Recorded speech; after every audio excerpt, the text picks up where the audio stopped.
Siri trocando a casca, assista. Olha que interessante, galera. O processo de troca, acredito não, a imagem ela está acelerada. Não leva horas, mas leva uns bons minutos, acho que para todo o processo ele se concretizar. Mas é bem legal ver o processo por completo, né? Deixando a sua casa velha para trás e emergindo, surgindo uma nova, zerada. Olha como é a natureza, né? Incrível. Deixa nos comentários aí, você já assistiu um processo desse, viu um vídeo parecido, semelhante, ou pessoalmente, de um Siri trocando a carapaça por completo? Deixa nos comentários aí, mas é bem legal, né, galera, todo o processo.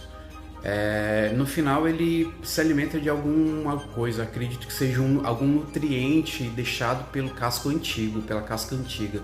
O que vocês acham? Comenta aí.